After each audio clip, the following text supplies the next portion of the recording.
नमस्कार, news capital express में आपका स्वागत है। मैं हूं आपके साथ अंकिता। चलिए बढ़ते हैं खबर की ओर। भोपाल मुख्यमंत्री डॉक्टर मोहन यादव ने नक्सलवाद को लेकर कांग्रेस पर बोला हमला। मुख्यमंत्री डॉक्टर मोहन यादव ने नक्सलवाद को लेकर कांग्रेस पर बोला हमला। कांग्रेस सरकार में नक्सलवाद को लेकर कोई काम नहीं हुआ। दिग्विजय सिंह शासन में कोई पॉलिसी नहीं बनी थी। नक्सलियों के सफाई को लेकर कोई पॉलिसी नहीं थी। कांग्रेस के ही मंत्री की हत्या कर दी गई थी। पीएम मोदी ने नक्सलियों को खात्मे के लिए काम किया। हमने नक्सलवाद को खात्मे किया। कल से परीक्षाएं हैं और कल के बाद से लगातार अलग अलग तारीख में हमारे प्रदेश की 12th की अलग अलग ईयर की एग्ज़ाम है। ऐसे में स्कूल शिक्षा के बच्चों के साथ आज यहाँ सुभाष हायर सेकेंडरी स्कूल में मैं माननीय मंत्री राव उदय प्रताप सिंह के साथ हमने संवाद का काम किया। और ये बात सही है कि बच्चे हॉस्टल के हैं और हॉस्टल के बच्चों को अभिभावक की तरह उनके साथ बात करने का, उनके साथ उनके मनोबल को बनाए रखने के लिए कुछ पल बिताने का आज का मौका मिला। हमारे प्रधानमंत्री जी लगातार 2017 से इस प्रकार का प्रयोग करते हैं ताकि बच्चों के अंदर का मनोबल बना रहे, बच्चे पढ़ने के साथ परीक्षा पे अनावश्यक बोझ लेके न जाए। और हम सब मिलकर के अपने इस परिवेश में भविष्य की पीढ़ी के साथ समय गुजारे तो उसका आनंद ही अलग होता है। आज हमने संवाद से बच्चों से ही प्रश्न करवाए, बच्चों से ही उत्तर निकलवाए। पढ़ने की एकाग्रता से लेके परीक्षा के प्रश्न पत्र को हल करने का तरीका क्या हो सकता है, मनोदशा कैसी होना चाहिए, सोशल मीडिया से कितना संबंध रखना चाहिए, क्या कष्ट हो सकता है, हमारे माता पिता की अपेक्षा कैसे होती है, भविष्य में हमको क्या बनना है, ऐसे बहुत सारे प्रश्नों पे बहुत अच्छा लगा। सच में कई कामों के साथ एक बड़ा काम हमारा ये भी है कि हमारी भविष्य की पीढ़ियों को अगर वो इस तरह की परीक्षा और बाकी चीज़ों में अनावश्यक तनाव पालती तो बहुत कष्ट होता है। इसलिए समय रहते इसकी चिंता करना, उनसे बात करना। और ये मैं आज इसके माध्यम से पूरे प्रदेश तक के सारे बच्चों को शुभकामना भी दे रहा हूँ। माननीय राव उदय प्रताप सिंह जी और हमने सबने मिलकर के अलग अलग महाविद्यालय विद्यालय में ये सकारात्मक माहौल बनाने का प्रयास किया। और अब तो बोर्ड की परीक्षाओं में भी एक साल में 2-2 बार परीक्षा हो रही है। जो बच्चे अभी पढ़ेंगे, अभी पढ़ करके उनका रिजल्ट अगर 19 आया, एक चांस फिर मिलने वाला है। ये तो सौभाग्यशाली यशस्वी प्रधानमंत्री के नेतृत्व में अब ये बोर्ड की एग्जाम भी 2 बार होने लगी। 11th और 9th की एग्जाम भी 2 बार होने का इस बार से निर्णय आया, ताकि किसी कारण से कोई एग्जाम बिगड़ती तो अगली बार वो कंट्रोल कर सकते हैं, उसको कवर कर सकते हैं। हम लोगों के टाइम पे तो एक ही एग्जाम होती थी, बड़ी चुनौती रहती थी। लेकिन कोई बात नहीं, हम सब मिलकर के हमारे बच्चों के लिए शुभकामना भी देते हैं और उम्मीद करते हैं कि उनका ये जज्बा राज्य की प्रगति के लिए, उनके जीवन के लिए, समाज के लिए, सबके लिए शुभदायी होगा, फलदायी होगा। मुख्यमंत्री जी किस तरह बच्चे के साथ, खासकर वो बच्चे तो यहाँ तो बात करनी है, लेकिन प्रदेश के बहुत सारे बच्चे आपको सुन रहे होंगे। हमने लाइव का प्रयास किया है और उम्मीद करिए कि ये अपनी सोशल मीडिया से भी हमारी संवाद के और प्रश्नोत्तर का उनका आनंद भी ले। और ये बात सही है, बच्चों ने कहा कि परीक्षा के प्रश्न पत्र को कैसे हल करते हैं। हमने हमारे अनुभव बताए, बच्चों ने अपने अनुभव बताए। किसी ने कहा कि वो पहले कठिन लेते हैं, बाद में सरल लेते हैं। किसी ने कहा वो पहले सरल लेते हैं, बाद में कठिन लेते हैं। समय के नियोजन की बात अच्छी कही सबने के हमारे पास जो समय होता है उसमें 5 प्रश्न पत्र या ऑब्जेक्टिव किस प्रकार से हैंडल करें, ताकि हमारा किसी ने कहा जवाब अगर बनाना है तो जवाब में ड्राइंग भी, और ड्राइंग के साथ बाकी जिस प्रकार की जमावट होना चाहिए, एक सजावट के साथ अपने उत्तर देने की बात की। हमने कहा अपनी विषय को पढ़ते पढ़ते संवाद भी कर सकते हैं आपस में, और कई प्रकार की हम संवादों से भी याद रखा जाता है। और ये बात सही है कि याद रखने के लिए ज़्यादा तनाव दोगे तो बात नहीं बनेगी। समय पे भोजन लेना, अच्छी नींद लेना, अच्छे से अपना मस्ती के साथ एग्ज़ाम की तैयारी करना। और अगर पूरे साल पढ़ते हो तो कोई तनाव होता ही नहीं। ऐसे में मनोदशा के लिए भी बहुत महत्व की बात है। हमारा मन भी प्रसन्नचित्त होकर के परीक्षा देने का होना चाहिए। मैंने काफ़ी बच्चों से भी, उनके मुंह से उनने ही बताया और हमने भी अपना अनुभव शेयर किया। मुझे लगता है कि आज का संवाद बहुत रोचक रहा है। सर, आप शिक्षा मंत्री, मैसेज है पुलिस बल के लिए भी कि जो बेहतर काम करेगा उसको इस तरह की। ये सही है कि हम अगर अपने लोगों को, हमारे पुलिस बल ने असंभव के काम को संभव करके दिखाया। अपनी जान की बाजी लगा करके अभी तक 38 से ज़्यादा वीर जवानों ने अपनी शहादत दे करके इसमें अपनी बड़ी महती भूमिका अदा की। ऐसे में हमने उनको भी स्मरण किया। उनकी याद में हमने अपना जैसा दिल्ली में अमर जवान ज्योति की एक चिन्ह और बाकी चीज़ें, ऐसा हमने वहाँ अपना लोकार्पण किया, ताकि नक्सलवादियों के खिलाफ कि पूरे इतिहास को जीवंत करते हुए, उसको स्मरण रखते हुए प्रदेश भर के लोग जाकर के उसको देखे, सीखे और भविष्य में दोबारा नक्सल यहाँ पनपे नहीं, इस तरह की उनको सम्मान के साथ और जानकारी के लिए और एक तरह से इससे प्रतिज्ञाबद्ध होने का अवसर देने का मौका भी लिया। और इसी के साथ साथ जिन जवानों ने अपनी जान की बाजी लगा करके इस मूवमेंट को खत्म करने में भूमिका अदा की, उन सबका प्रमोशन करने का मामला, साथ में भोजन करने का मामला और छोटे जवान को भी मिठाई खिला करके उस आनंद को लिया। और हमारे सारे वरिष्ठ अधिकारी, आईजी, एसपी, एडीजी, सब ने भोजन परोस करके जवानों का हौसला बढ़ाया। ऐसे ही पारिवारिक माहौल से लोग प्रेरणा लेते हैं और ऐसा सब हम करने का प्रयास करें। लागू हो गई और उसमें बच्चों को नए पैटर्न से एग्जाम भी देने को मिल रहा है, उसके साथ तैयारी को लेकर आपने बात की है, तो क्या फर्क महसूस करते हैं आज सीएम आप? देखिए, हमने यही कहा कि हमारी पढ़ाई अपने ज्ञान अर्जन के लिए भी होना चाहिए, भविष्य के अंदर हमको जिस लाइन में जाना उसके लायक भी रहे, लेकिन केवल किताबी ज्ञान पर्याप्त नहीं, व्यावहारिक ज्ञान भी जरूरी है, हमारा अनुभव भी जरूरी है और स्वाध्याय के साथ चिंतन मनन भी करते रहे, इसके आधार पर बड़ा लाभ मिलता है। और हम ये बात सही है कि दुनिया के सबसे बड़े लोकतांत्रिक देश हैं, ऐसे में डॉक्टर, वकील और केवल प्रोफेशनल डिग्री करें तो हमारी सभी प्रकार की, हमारी खेती किसानी में भी हमारी उतनी रुचि होना चाहिए, शिक्षक के बारे में भी रुचि होना चाहिए, राजनेताओं, राजनीति के बारे में भी समय निकलना चाहिए, क्योंकि जब सब तरफ से समृद्ध होंगे तभी लोकतंत्र सुरक्षित रहेगा और हम समाज को आगे बढ़ा पाएंगे। सत्र को लेकर क्या कहेंगे? सत्र तो हमारा हर बार की तरह रहने वाला है और इतनी सारी उपलब्धियां हमारे साथ है। आज ही मैं बालाघाट से आ रहा हूँ। बालाघाट वो जगह है जहाँ पर पूर्ववर्ती कांग्रेस के मुख्यमंत्री श्रीमान दिग्विजय सिंह जी की सरकार के मंत्री लिखीराम कावरे जी की दुर्दांत तरीके से हत्या की गई थी। लाश घंटों तक चौराहे पे पड़ी रही और बड़े दुर्भाग्य के साथ कहना पड़ेगा कि तत्कालीन कांग्रेस ने और कांग्रेस के मुख्यमंत्री जी ने इसके समूल नाश की कोई योजना नहीं बनाई। मैं धन्यवाद देना चाहूँगा माननीय प्रधानमंत्री नरेंद्र मोदी जी को, माननीय गृह मंत्री जी को, जिन्होंने ऐसे सारे उलझे सुलझे प्रश्नों को सबसे पहले हल करते हुए आज नक्सलाइटों के मामले में मध्य प्रदेश देश का पहला राज्य बन गया जहां नक्सल व्यवस्था का समूल नाश हमने कर दिया है। आज देश के साथ मध्य प्रदेश एकमात्र राज्य है जहां कोई नक्सलवादी गतिविधि नहीं है, कोई नक्सलवादी भी नहीं है। ऐसे में हमारा समृद्ध बालाघाट, मंडला, डिंडोरी प्राकृतिक रूप से खनिज संपदा, वन संपदा, जल संपदा अद्भुत क्षेत्र है, वो उस विकास के क्रम में कदम से कदम मिला के चले। इसलिए भोपाल स्थित मध्य प्रदेश विधानसभा के सेंट्रल हॉल में स्वर्गीय राजेंद्र प्रसाद शुक्ल की जयंती पर पुष्पांजलि कार्यक्रम आयोजित किया गया। विद्यार्थियों से परीक्षा पर संवाद के बाद मुख्यमंत्री डॉक्टर मोहन यादव का बयान, बच्चों का मनोबल बना रहे, बच्चों से बातचीत की, कई प्रश्न पर बातचीत हुई, बच्चों को शुभकामनाएं दी, सकारात्मक माहौल बनाने की कोशिश की। बच्चों ने अपने अनुभव बताए, पहले कठिन बाद में सरल प्रश्न करते हैं बच्चे, मनोदशा पर प्रभाव पड़ता है, किताबी ज्ञान के साथ व्यवहारिक ज्ञान भी जरूरी है। बजट सत्र को लेकर का सत्र पहले की तरह रहेगा, सरकार की कई उपलब्धियां हैं।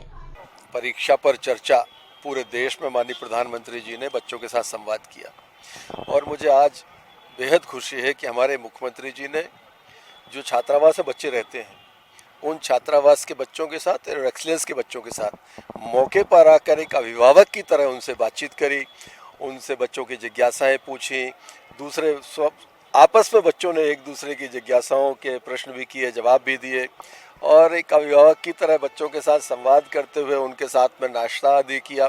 मुझे लगता है कि परीक्षा के पहले इतना सहज रूप से किसी प्रदेश का मुख्यमंत्री अगर बच्चों के बीच में जाता है तो ये उनके लिए बहुत एक उत्साहवर्धक एक परिस्थितियाँ उनके लिए थी और मैं आज के अवसर पर बच्चों को बहुत बधाई, शुभकामनाएं देना चाहता हूं। कल से उनके एग्ज़ाम शुरू हो रहे हैं, वो बहुत अच्छा करेंगे, बच्चे बहुत परिश्रमी हैं और बगैर तनाव के अपने एग्ज़ाम में जाएं। ऐसी में आपके माध्यम से सभी बच्चों से उनको आगे आने वाले समय के लिए शुभकामनाएं। पेपर लीक की बातें भी आती हैं, नहीं यार, क्या तैयारी है? नहीं, हम लोगों ने पिछले साल भी वाला फुल प्रूफ सिस्टम दिया था और बहुत कहीं अगर किसी किस्म की कोई विसंगति छूट गई थी तो उसको बिल्कुल फुल प्रूफ सिस्टम इस साल हम देने वाले हैं। हमने सीसीटीवी कैमरे आदि लगाए हैं, बच्चों को तनाव रहित वातावरण मिले इस बात की जिला प्रशासन के माध्यम से हमने चिंता करी है। पेपर समय पर शुरू हो, समय पर समाप्त हो, इस बात की चिंता है। बच्चों की कॉपी सुरक्षित परिस्थितियों में गंतव्य तक पहुंचे, इस बात की हम चिंता कर रहे हैं। ओवरऑल ये है कि पूरे प्रदेश में परीक्षाएं अच्छे वातावरण में होंगी। बच्चों के भविष्य को दृष्टिगत रखते हुए जो बेहतर से बेहतर हम तकनीकी और व्यवहारिक इंतजाम कर सकते थे वो हमने किए। कई बार गलत मैसेज आते हैं। विद्यार्थियों से परीक्षा पर संवाद के बाद मुख्यमंत्री डॉक्टर मोहन यादव का बयान। विद्यार्थियों से परीक्षा पर संवाद के बाद मुख्यमंत्री डॉक्टर मोहन यादव का बयान। बच्चों का मनोबल बना रहे, बच्चों से बातचीत की, कई प्रश्न पर बातचीत हुई, बच्चों को शुभकामनाएं दी, सकारात्मक माहौल बनाने की कोशिश की। बच्चों ने अपने अनुभव बताए। पहले कठिन, बाद में सरल प्रश्न करते हैं बच्चे। मनोदशा पर प्रभाव पड़ता है। किताबी ज्ञान के साथ व्यवहारिक ज्ञान भी जरूरी है। बजट सत्र को लेकर का सत्र पहले की तरह रहेगा। सरकार की कई उपलब्धियां हैं। परीक्षा पर चर्चा, पूरे देश में माननीय प्रधानमंत्री जी ने बच्चों के साथ संवाद किया और मुझे आज बेहद खुशी है कि हमारे मुख्यमंत्री जी ने जो छात्रावास में बच्चे रहते हैं उन छात्रावास के बच्चों के साथ और एक्सीलेंस के बच्चों के साथ मौके पर आकर एक अभिभावक की तरह उनसे बातचीत करी, उनसे बच्चों की जिज्ञासाएं पूछी। दूसरे आपस में बच्चों ने एक दूसरे की जिज्ञासाओं के प्रश्न भी किए, जवाब भी दिए और एक अभिभावक की तरह बच्चों के साथ संवाद करते हुए उनके साथ में नाश्ता आदि किया। मुझे लगता है कि परीक्षा के पहले इतना सहज रूप से किसी प्रदेश का मुख्यमंत्री अगर बच्चों के बीच में जाता है तो ये उनके लिए बहुत एक उत्साहवर्धक एक परिस्थितियाँ उनके लिए थी और मैं आज के अवसर पर बच्चों को बहुत बधाई, शुभकामनाएं देना चाहता हूँ। कल से उनके एग्ज़ाम शुरू हो रहे हैं, वो बहुत अच्छा करेंगे। बच्चे बहुत परिश्रमी हैं और बगैर तनाव के अपने एग्ज़ाम में जाएं। ऐसी मैं आपके माध्यम से सभी बच्चों से उनको आगे आने वाले समय के लिए शुभकामनाएं देता हूं। पेपर लीक की बातें भी आती हैं। नहीं यार, क्या तैयारी है? नहीं, हम लोगों ने पिछले साल भी वाला फुल प्रूफ सिस्टम दिया था और बहुत कहीं अगर किसी किस्म की कोई विसंगति छूट गई थी तो उसको बिल्कुल फुल प्रूफ सिस्टम इस साल हम देने वाले हैं। हमने सीसीटीवी कैमरे आदि लगाए हैं। बच्चों को तनाव रहित वातावरण मिले, इस बात की जिला प्रशासन के माध्यम से हमने चिंता करी है। पेपर समय पर शुरू हो, समय पर समाप्त हो, इस बात की चिंता है। बच्चों की कॉपी सुरक्षित परिस्थितियों में गंतव्य तक पहुंचे, इस बात की हम चिंता कर रहे हैं। ओवरऑल ये है कि पूरे प्रदेश में परीक्षाएं अच्छे वातावरण में होंगी। बच्चों के भविष्य को दृष्टिगत रखते हुए जो बेहतर से बेहतर हम तकनीकी और व्यवहारिक इंतजाम कर सकते थे वो हमने किए। कई बार गलत मैसेज आते हैं। मध्य प्रदेश में कई महिलाओं को मारा जा रहा है, कहीं पुलिस वालों ने सुसाइड किया है। यह एक अनोखा मामला है कि एक विधायक 1 महीने से लापता है। मध्य प्रदेश में कितनी गैंग चल रही है, कितने माफिया चला रहे हैं, मुख्यमंत्री एक्शन ले। आम जनता कानून व्यवस्था की वजह से परेशान है। विधानसभा में इन मामलों को उठाएंगे। अगर कानून व्यवस्था ठीक नहीं है तो आम आदमी का जीना मुश्किल है। बीजेपी के विधायक गायब है और सरकार उनको नहीं ढूंढ पा रही। इससे ज्यादा शर्मनाक और कुछ नहीं हो सकता। किन्नर की कोई जाति नहीं होती है। मध्य प्रदेश में कितना अजब है, भाजपा ने लव जिहाद पर कानून बनाया है। अगर उसके बाद भी ऐसे मामले आ रहे हैं तो कानून का राज है ही नहीं। सरकार एक्शन क्यों नहीं ले रही? संगठन सृजन पर बोले। संगठन सृजन के माध्यम से जो जिलाध्यक्ष बने उनकी मीटिंग राहुल जी ले रहे हैं। ये बैठक है और आप तो जानते हैं कि ये बैठक कितनी इम्पोर्टेंट 5 लाख करोड़ का कर्जा है मध्य प्रदेश में। ये बजट में आएगा क्या? बजट में कौन से विभाग को कितना देंगी? आएगा कैसे जब है ही नहीं पैसा? नहीं, 10 रुपए जेब में है नहीं। 10 रुपए का मैं बजट बनाऊं, 10 रुपए जेब में है नहीं, बजट बनाऊं। भाई इससे ज्यादा क्या आएगा? घर घर में शराब जाने लगी, बिकने लगी, इससे ज्यादा और क्या आएगा? इससे बड़ी आपका क्या? घर घर ऑनलाइन शराब मिल रही। तो इतना मत बेचो कि ईमानदार नौकरी नहीं कर पाए। बिल्कुल ठीक है, वही तो बात हो रही है। कानून व्यवस्था ध्वस्त है, मतलब जो सही काम पुलिस एडमिनिस्ट्रेशन करना चाह रहा है वो कर ही नहीं पा रहा है और जो सही कांस्टेबल है इस तरह से उनको सुसाइड करना पड़ा। सर, आज कैबिनेट बैठक है, लाडली बहना गायब हो रही थी, रेप हो रहे थे। बीजेपी के बहुत से अभी कांड आए कि महिला को मारा तो कहीं किसी युवा को मारा।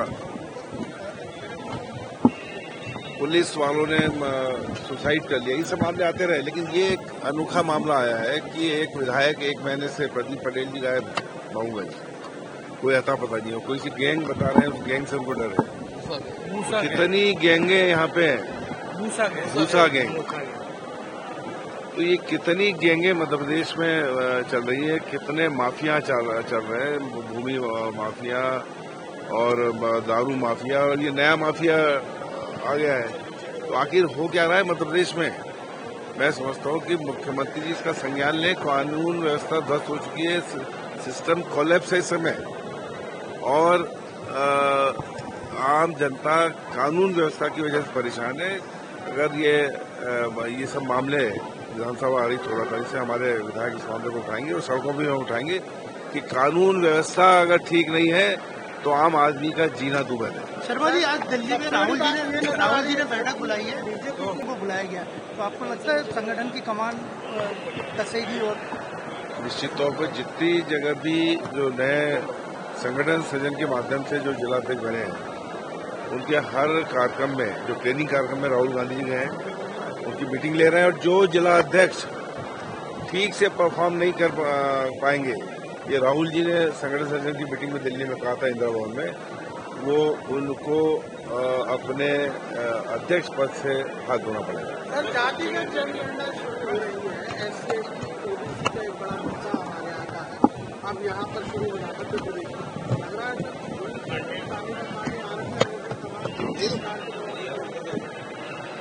देखिए, जनगणना तो हमेशा हुई है, और उसमें हर जनगणना में हर आदमी अपनी जाति को बताता रहा है। लेकिन ये इस बार की जाति जनगणना में निश्चित तौर पर फिगर आएंगे कि आखिर कौन से समाज के कितने लोग रह रहे हैं। और मैं समझता हूँ कि अगर ये परिसीमन करती है सरकार, जिसकी अभी कोई उम्मीद लग नहीं रही है, तो निश्चित तौर पे उसमें जो SC, ST के जो सीटें हैं वो बढ़ेगी, उनको ज्यादा लाभ मिलेगा। हेड कांस्टेबल ने नीमच में जान दे दी है कि हमको जबरदस्ती मुसलमान बनाया जा रहा है। मतलब किन्नर जिहाद, किन्नर में तो कोई जात होती नहीं है, किन्नर तो सभी जातों के होते हैं। तो मैं समझता हूँ कि ये मध्य प्रदेश है, इसमें जितने अजूबे हो जाएं उतने सहन कर लो। हिंदू महासभा सपोर्ट कर रही है एक गुट को किन्नरों में। ये हिंदू महासभा के पास अब कोई इशू मिला नहीं है। और जहाँ तक लव जिहाद का मामला है, ये बीजेपी की सरकार ने कानून बनाया है। ये कानून का राज नहीं है ना, इसलिए तो उस पर कानून पे एक्ट नहीं हो रहा है, इसलिए सब मामले सामने आ रहे हैं। आज दिल्ली में सरकार एक्शन क्यों नहीं लेती? दिल्ली में राहुल जी बेटी का विधायक गायब है और सरकार उसको नहीं ढूंढ पा रही है, तो मैं समझता हूँ कि इससे शर्मनाक चीज और कोई हो नहीं सकती। इससे बड़ी कानून व्यवस्था की स्थिति बद से बदतर हो नहीं सकती। भोपाल में किन्नरों का एक